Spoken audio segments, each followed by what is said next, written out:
I think the initial call came in as two neighbors that got into a physical altercation. One of the neighbors assaulted the other with a weapon.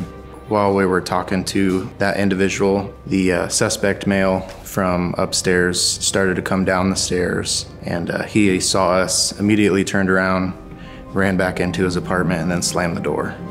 So when I responded to the call, I was briefed by the officers on scene that an assault had taken place with a weapon, and the suspect was essentially barricaded inside of his apartment. Myself and a smaller group for an arrest team responded after receiving a search warrant. When we forced entry into the residence, the suspect began to fire at us with a large caliber rifle. One of the officers ended up getting hit in both of his legs, basically immobilizing him. Everybody else was able to get out and escape the gunfire. It was me and the injured officer that were kind of stuck in the stairwell. The guy just kept shooting at us through the door or through the walls. Not knowing where he was shooting from, I made the decision to basically drag the injured officer out of the building. I was the third to last to leave the apartment complex.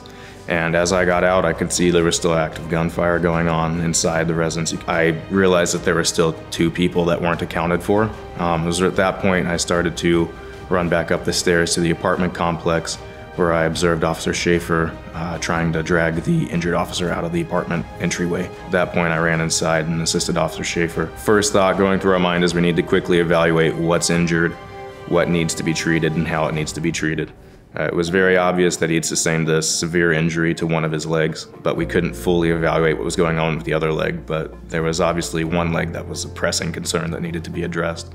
So I applied a tourniquet to that leg to ensure that we had control of the bleeding and was able to try and stop the bleeding as best we could. As a fail-safe, I put a secondary tourniquet on his other leg just in case that was also the case, which I later learned had also been shot. He's had numerous surgeries over the past year. He's still in a wheelchair recovering. I see that injured officer as a brother, as family. To be able to be in a position where I could help him, I was more than happy to do it. But I'd have to say I feel lucky, honored, and pretty humbled to be considered a hero. In regard to being considered a hero for this, it's a little uncomfortable to be told it. I'm just really grateful that I was able to help how I was able to help, and that we were all able to go home that day, and that was more than satisfactory for me.